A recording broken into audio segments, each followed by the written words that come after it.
ध्यानाभ्यास के लिए कृपया अपने नेत्रों को बंद कर लीजिए। अपना मुख अपनी ओर कीजिए। आपका सुख आपके ही दिव्य शरीर में है, इसके बाहर बिल्कुल नहीं है। बहिर्मुख होने पर मोह के उदयानुसार हमको बाह्य पदार्थ अच्छे बुरे लगते हैं। एक ही पदार्थ किसी को अच्छा लगता है और दूसरे को बुरा लगता है। एक रंग किसी को अच्छा लगता है, वही रंग दूसरे को बुरा लगता है। एक गंध किसी को अच्छी लगती है, दूसरे को बुरी लगती है। एक रस किसी को अच्छा लगता है और दूसरे को बुरा लगता है। एक स्पर्श किसी को अच्छा लगता है, किसी को बुरा लगता है। एक ही आवाज किसी को अच्छी लगती है, किसी को बुरी लगती है। पदार्थ न अच्छा है न बुरा है। बहिर्मुख होने से, मोहोदय होने से, मोह कर्म के उदयानुसार पदार्थ अच्छे बुरे नहीं होने पर भी अच्छे बुरे लगते हैं, और अच्छे बुरे लगते हैं तो राग द्वेष होता है। राग द्वेष का होना ही आकुलता का होना है। उससे नूतन कर्मों का बंध होता है। राग द्वेष होने से हमारा स्वास्थ्य बिगड़ता है, हमको दुख का अनुभव होता है। पदार्थ अच्छे बुरे नहीं हैं, अच्छे बुरे नहीं लगे, इसके लिए हमको बहिर्मुखता को रोकना है, इंद्रिय ज्ञान का निरोध करना है और अपने ही दिव्य शरीर से युक्त रहना है। अपने शरीर में जो भी सुख दुख की संवेदना है उसका अनुभव करते हुए रहना है। यही स्वस्थ और सुखी होने का वास्तविक उपाय है। अपना दिव्य शरीर है जो स्वानुभव गोचर है, वह परमात्मा रूप है, सुख स्वभावी है। उसको पहचान कर उसी में स्थित रहना है। इसके अलावा सब दंड फंद हैं, जीव को संसार में नाना दुख देते हैं। एक ही काम करना है, अपने दिव्य मुहूर्त से युक्त रहकर उत्तम सुख को भोगना है, परमानंद को भोगना है। उसमें कुछ शब्दों का, अंकों का काम नहीं है। शब्दातीत, संख्यातीत मार्ग है। पुद्गल का उसमें कोई सहयोग नहीं है। पुद्गल के निमित्त से होने वाला ज्ञान का भी उसमें कोई काम नहीं है। ज्ञान नियम से पुद्गल के निमित्त से ही होता है। वह जीव का स्वभाव नहीं है। इसके प्रतिपक्ष जीव का स्वभाव सुख है। उत्तम अतीन्द्रिय सुख है जो बाह्य जगत से विमुख रहने से प्राप्त होता है। काम इतना ही है कि हमको बाह्य जगत से विमुख रहना है, तो स्वतः ही हम अपने दिव्य शरीर से युक्त हो जाते हैं। अपने शारीरिक सुख दुख का हमको अनुभव होता है। मोहोदय नहीं होने से किसी पदार्थ के प्रति हमको राग द्वेष नहीं होता है। जिस पदार्थ को हमने देखा जाना नहीं है, जो हमारे निकट नहीं है, वो हमें अच्छा बुरा नहीं लगता है, उसके प्रति राग द्वेष नहीं होता है। दूर स्थित पदार्थ जो हमारे निकट नहीं है, ज्ञान का विषय नहीं है, कहाँ वह हमको अच्छा बुरा लगता है, कहाँ उसके प्रति हमको राग द्वेष होता है।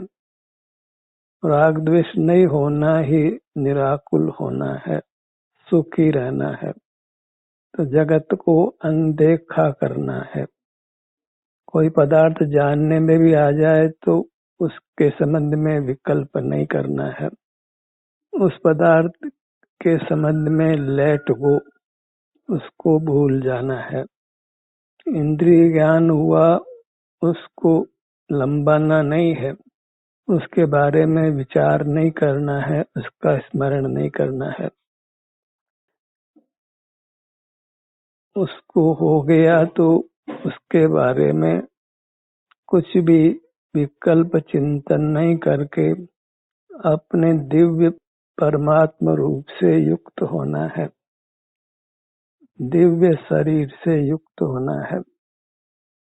आत्मा परमात्मा क्या, उससे कोई आकार भाषित नहीं होता है। हमको अपना रूप शरीर आकार अनुभव में आता है, इसलिए उसको शरीर रूप से ही अनुभव में लीजिए, संवेदन में लीजिए। सब जीवों को अपने दिव्य शरीर का संवेदन होने से अपने दिव्य शरीर का परिचय है, उसी का अनुभव करते हुए रहना है। उसमें जो भी स्वास्थ्य की स्थिति है उसको भोगना है। काम बस अपने शरीर से युक्त रहने जितना ही है, इससे अधिक मोक्ष मार्ग नहीं है। इससे अतिरिक्त सब संसार मार्ग है, नाना दुख पाने का कार्य है। सिर से पैरों तक विस्तार को प्राप्त ये अपना दिव्य शरीर है, दिव्य पिंड है, जिसमें स्थित रहने से हमको पिंडस्थ धर्म ध्यान होता है। वही वास्तविक धर्म ध्यान है, वही धर्म है, वही चारित्र है। क्योंकि ये अपना दिव्य शरीर है, वही हमारा स्वरूप है, उसी में हमको लीन रहना है। इस काम को हमने आज करना है, अभी करना है, अब करना है, क्योंकि अगले पल का हमको कुछ भी पता नहीं है। यदि इस काम को नहीं किया तो हम कर्मों का बंधन करते हैं, और कर्म के उदय में कभी भी कोई भारी दुर्घटना हो सकती है। मरण का प्रसंग उपस्थित होकर मरण भी हो सकता है। कल क्या होगा हम कुछ नहीं जानते हैं, कल के भरोसे नहीं रहना है। अभी इसी समय हमको अपने दिव्य शरीर से युक्त होना है, जगत से विमुख रहना है, ताकि जगत के पदार्थ न अच्छे बुरे लगे, न उनके प्रति राग द्वेष हो, न अपने सुख स्वरूप से हम च्युत हों। बाहर में सुख स्वरूप से च्युत रहते हैं, राग द्वेष रूप मन कर आकुल व्याकुल रहते हैं, तो बहिर्मुख रहना अपने पैरों पर कुल्हाड़ी मारना है। पदार्थों को देखना जानना ही वास्तविक पाप है। ज्ञाता दृष्टा भाव जिसको हम लोगों ने अपना स्वभाव माना है, वह वास्तव में संसार के मूल कारण को ही अपना स्वरूप मानना है। पदार्थों को देखने जानने से हमको वह अच्छे बुरे नियम से लगते हैं, तो अच्छे के प्रति राग होता है और बुरे के प्रति द्वेष होता है। और जाने ही नहीं तो पदार्थों का अच्छा बुरा लगने का प्रश्न ही पैदा नहीं होता, तो राग द्वेष नहीं होता, कर्मों का बंधन नहीं होता। कर्म का बंधन ही नहीं है तो उदय नहीं है, उदय नहीं है तो दुख नहीं है। तो अपने शरीर को ही हमने आदर देना है, इसी को परमात्मा मानना है। परमात्मा को मंदिरों में हम देखते आए हैं, ऊपर आसमान की ओर देखते हैं, वह सब परमात्मा के संबंध में हमारी भ्रमणा मात्र है। पर परमात्मा हो भी कदाचित तो हमें उनसे कोई प्रयोजन नहीं है। हमारा आदर्श, हमारा ध्येय हमारी मूरत हो। अन्य को न आदर्श बनाना है, न अपना पूज्य बनाना है, अन्य का विकल्प ही नहीं करना है। अन्य का अनुकरण ही नहीं करना है, हमें अपने ही सन्मुख रहना है।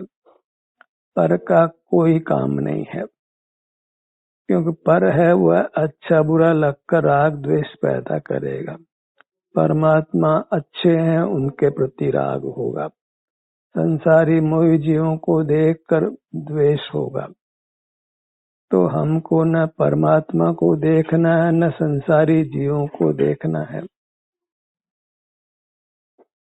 हमें अपने अनुभव रूप रहना है। यही संक्षिप्त सा मोक्ष का मार्ग है, और ये मार्ग अत्यंत सुखद है, अतीन्द्रिय सुख देता है, हमको परमात्मा बनाता है। जहाँ हैं जैसे हैं हम परमात्मा हो जाते हैं। बस बाहर का विचरण बंद करिए तो स्वतः ही हमारा विचरण हमारे में होता है। हमको अपने ही सुख दुख की दशा का संवेदन होता है। यही शील की स्थिति है, क्योंकि परद्रव्य के आश्रय से कुशीलपना है और स्वद्रव्य के आश्रय से सुशीलपना है। अपनी दिव्य शरीर के आश्रय से हम सुशील होते हैं, चारित्रवंत होते हैं, साधु होते हैं और परमात्मा होते हैं। कुछ वेश बदलने का काम नहीं है, कुछ क्रिया करने का काम नहीं है, ये सब बाहर का क्रियाकांड है। उसमें शक्ति लगाने से कुछ लाभ नहीं है। बस इंद्रिय द्वारों को बंद करिए, अपने विस्तार जो अनुभव गोचर है उससे युक्त रहकर साधु हो जाना है, परमात्मा हो जाना है। कुछ विकल्प मत करिए, जो होने योग्य है सब स्वमेव होना है। बाह्य पदार्थों की आवश्यकताएं ही नहीं होती तो परिग्रह भी नहीं होता है, हम अपरिग्रही हो जाते हैं। वह सब होने रूप है। करने रूप तो एक ही काम है कि हम अपने दिव्य शरीर का संवेदन करें, या जो भी सुख दुख की स्थिति है उसका वेदन करें। तो मोक्ष मार्ग एक ही है, अनेक नहीं है, और वह एकाग्रता रूप है। एक हम हैं, बाकी सब दूसरे तीसरे अनेक हैं। तो अपने सन्मुख रहना है, अन्यथा तो फिर शेख चिल्ली होना है, और शेख चिल्लियों को रोने के अलावा कुछ प्राप्त नहीं होता है। वे गिनती दूसरे से कोई एक मानकर करते हैं, जबकि एक संज्ञा केवल हमको है। ऐसे ही परमार्थ से शरीर संज्ञा हमको है। नाना परमाणु मिलकर शरीर कहलाते हैं, पर एक पुद्गल शरीर नाम को कतई प्राप्त नहीं करता है। वह तो एक बहुरूपिया रूप है, अनेक परमाणुओं से मिलकर शरीर बना है, और हम तो स्वरूप से ही शरीर हैं। सिर से पांव तक खंड एक हमारा अमूर्त दिव्य शरीर है, उसमें अनेकता नहीं है। बाहर का स्थूल पदार्थ जो भी ज्ञात होता है वह अनंत परमाणुओं का पिंड है, और वह रूप बदलता है, और महोदय से उसके प्रति हमको राग द्वेष विकल्प होते हैं, और राग द्वेष होने से मूर्त शरीर से बंधते हैं, और विमूर्त पदार्थों के निमित्त से हमारे इस उद्गल देह का घात भी होता है, हमको असह्य वेदना भी होती है। तो उस पुद्गल के साथ व्यवहार समाप्त करिए, और जो चेतन है, हम हैं, उसके साथ ही व्यवहार करना है। जड़ से नाता तोड़ना है, क्योंकि वह विजाती है। लोक में भी हम विजाति के साथ संबंध नहीं बनाते हैं, सजाति में ही विवाह आदि करते हैं। वहां तो कदाचित कुछ भी हो, पर मूर्त तो प्रकट ही विजाती है। बाहर में तो जीव जीव सब एक ही जाति के हैं, मोहदय से ही हम संबंध बनाते हैं। मोह का उदय मिटने के लिए बस बाहर देखना जानना नहीं है, उसका निरोध करना है। उसी को इंद्रिय संयम संज्ञा है, जिससे हम जिनेंद्र होते हैं। केवल जय जिनेंद्र बोलने से कुछ भी हित होने वाला नहीं है, जिनेंद्र बनने से हित होने वाला है, इंद्रिय जयी होने से हित होने वाला है। जिनेंद्र परमात्मा की तो जय हो गई है, उन्होंने तो मोह कर्म को जीत लिया है, इंद्रिय ज्ञान का निरोध कर लिया है। हम क्या उनकी जय करेंगे, हमको अपनी जय कराना है। लोक में तो कहीं भी किसी भी प्रतिस्पर्धा में भाग लेता है तो जीतने की कामना करता है। यहाँ भगवान को जो जीत गए हैं उन्हीं को बार बार जिताता है, अपनी जय की भावना भी नहीं करता है। मैं इंद्रिय जयी बनूं, सबसे उत्तम बनूं और अपने उत्तम आनंद को प्राप्त करूं। तो अपने शरीर की आराधना करिए। शरीर शब्द से अपने चिन्ह मूर्त का ही ग्रहण करना है। उद्गल कोई एक शरीर नहीं है, और अनंत परमाणु का समूह है। उसको तो हमारे शरीर के साथ एक शत्रावगा होने से शरीर संज्ञा प्राप्त होती है। हम शरीर हैं, अनादि से शरीराकार को हमने छोड़ा नहीं है, और मोक्ष में भी शरीराकार ही रहना है। शरीर रूप से ही हमको अपना संवेदन होता है। हम सदा से ही नाना अंगोपांग रूप हैं, और अनंत काल तक अंगोपांग रूप ही रहना है। उन्हीं अंगोपांगों में जो संवेदना उपलब्ध है, हो रही है, उसको भोगना वह हमारा स्वरूप है। परमात्मा भी अपने अमूर्त शरीर में होने वाली संवेदना को भोगते हैं। उनको एकांत सुख रूप संवेदना है, क्योंकि वहाँ कर्म का विपाक नहीं है। हम अपनी संवेदना को भोगते हैं तो कर्म का विपाक स्नेह स्नेह मिटता जाता है, और जहाँ पूरा विपाक मिटता है तो हम परमात्मा हो जाते हैं।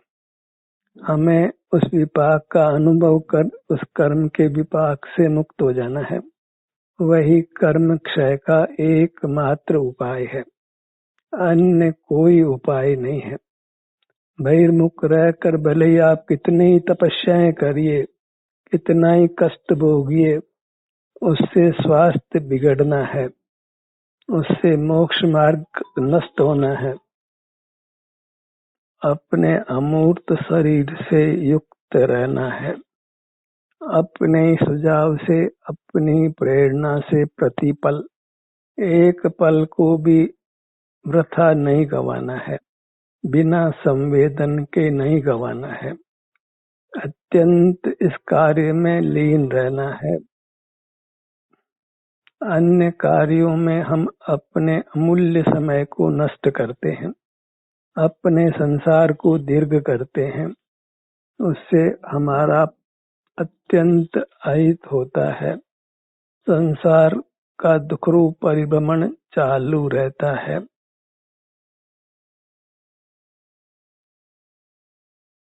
हम आनंद भोजी हैं, दुख भोजी नहीं हैं। अनादि नासमझी से हम दुख भोग रहे हैं। नासमझी हमको अनादि से मिली है। वह नासमझी इंद्रिय ज्ञान से ही उपजी है। इंद्रिय ज्ञान से ही हमारा श्रुत ज्ञान मिथ्या होता है, और जब स्वानुभव करते हैं तो श्रुत ज्ञान सच्चा होता है। समझ को श्रुत ज्ञान संज्ञा है, और मन इंद्रिय जनित ज्ञान को मति ज्ञान संज्ञा है। तो मति ज्ञान का नियंत्रण करते हैं तो श्रुत ज्ञान सम्यक होता है। मति ज्ञान पूर्वक ही श्रुत ज्ञान होता है, और मति ज्ञान नहीं करें, अनुभव करें तो फिर शुद्ध ज्ञान को सम्यक नाम मिलता है। और मति ज्ञान के साथ होने वाली समझ नियम से मिथ्या है, दुख का हेतु है। तो हमको सम्यक ज्ञान प्रकट होने के लिए भी अपनी मूर्त से युक्त होना है। मति ज्ञान के बल पर सच्ची समझ, सच्चा शुद्ध ज्ञान नहीं होता है। श्रुत ज्ञान स्वानुभव से होता है। आगम पढ़ करके तो शुद्ध ज्ञान सम्यक नहीं हो सकता है, क्योंकि आगम ज्ञान में प्रकट बहिर्मुखता है। स्वसंवेदन से ही दर्शन मोह कर्म का नाश होकर सच्ची समझ होती है। दर्शन मोह कर्म के उदय से ही समझ मिथ्या है, और अनुभव करते हैं तो मोह का उदय नहीं होने से वह मिथ्या समझ समाप्त हो जाती है। मोहोदय से ही समझ विपरीत होती है, और मोह का उदय नहीं हो तो समझ सही हो जाती है। आपका आप अनुभव करते हुए रहिए, और इस प्रकार सच्ची समझ पाकर फिर पुनरावृत्ति अनुभव रूप ही करना है, और सकल कर्मों का नाश करके हमको परमात्मा हो जाना है। एक पल का भी अपव्यय नहीं करना है। कल पर मोक्ष मार्ग को नहीं छोड़ना है, अगले समय के लिए मोक्ष मार्ग को नहीं छोड़ना है। वर्तमान पल में ही सिर से पैरों तक हमें बने रहना है, और संसार का अभाव कर देना है। इसमें कुछ पर का आश्रय भी नहीं है। धनादि की आवश्यकता नहीं है। लौकिक ज्ञान नहीं हो, निरक्षर हो तो भी आप मोक्ष पा सकते हैं। निरक्षर जीव यदि स्वसंवेदन करे तो वह अन्य जीवों से शीघ्र मोक्ष जाता है, क्योंकि जो ज्ञान हम बाहर का अर्जित कर लेते हैं वह फिर अपने सन्मुख होने में बाधक होता है। जब हमारी प्लेट साफ होती है तो सहज ही हम अपना संवेदन पुनः पुनः कर सकते हैं, क्योंकि भरी प्लेट वह अनुभव में बाधक होती है, नाना विकल्पों को उत्पन्न करती है। अब प्लेट को भरना नहीं है, खाली ही करते जाना है, और उसका एक ही उपाय है कि अब इंद्रिय ज्ञान को उत्पन्न नहीं करना है, बहिर्मुख नहीं होना है, अपने अमूर्त शरीर की आराधना करना है, उससे युक्त रहना है, उसी का संवेदन करते हुए रहना है। अपने ही नाम का स्मरण करके अपने सन्मुख होइए। अपने विभिन्न अंगों के नाम का स्मरण करके अपने सन्मुख होइए। एक ही लक्ष्य बनाना है कि अपने इस दिव्य शरीर को स्वस्थ करना है। कर्म के बंधन के मिटने से ही ये स्वस्थ होता है, हमें उत्तम स्वास्थ्य का लाभ होता है, वही मोक्ष को पाना है। जो स्वस्थ है वही परमात्मा है, जो अस्वस्थ है वही संसारी है। अपने में स्थित रहिए, सिर से पैरों तक ही बने रहिए। शरीर में कोई रोग नहीं होगा, कोई वेदना नहीं होगी, कोई राग द्वेष नहीं होगा, केवल परमानंद होगा। हम परमात्मा समान ही नहीं होंगे, साक्षात परमात्मा अल्पकाल में होंगे, जन्म मरण से मुक्त हो जाएंगे। अनंत काल बीता है, हमने मोक्ष मार्ग को नहीं जाना है।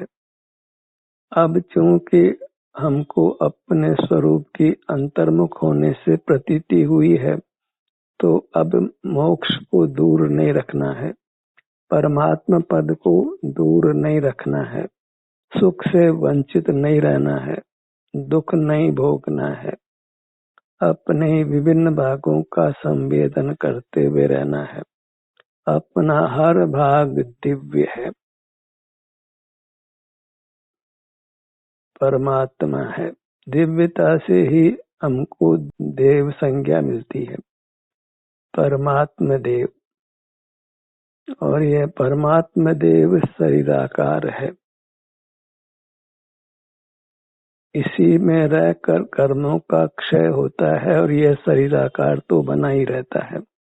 कहीं जानना नहीं है, जहाँ है वहाँ हम परमात्मा हैं, मुक्त हैं, आनंद भोजी हैं, दुख नहीं भोगते हैं, मूर्त का संबंध नहीं होता है, मूर्त के साथ कोई व्यवहार देखने जानने का भी नहीं बनता है। वही पूज्य स्वरूप है, आराध्य स्वरूप है, वही साध्य है, उसी को हमने पाना है। और उसमें साधन ये हमारा दिव्य शरीर है, जो अंतर्दृष्टि से संवेदन गोचर होता है, इंद्रिय ज्ञान का निरोध करने से जिसका संवेदन होता है। और जीव निरंतर बहिर्मुख रह भी नहीं सकता है, वेदना या आराम की स्थिति में उसको स्वतः भी समय समय पर अपना संवेदन होता ही है, बस उसमें ठहरता नहीं है, बाहर से जुड़ जाता है। पर जितना हम अपने से अनजाने में जुड़ गए हैं, अपने शारीरिक सुख दुख को भोगा है, उसी से हमको ये प्रतीति वर्तती है कि ये मैं हूँ। इसी मैं का आश्रय करके हमको परमात्मा हो जाना है। इसी में अहंकार करिए, ममकार करिए, इसी के कर्ता बनिए, इसी के भोक्ता बनिए और परमात्मा होकर अनंत काल तक रहिए। ध्यान का सत्र यहीं समाप्त होता है।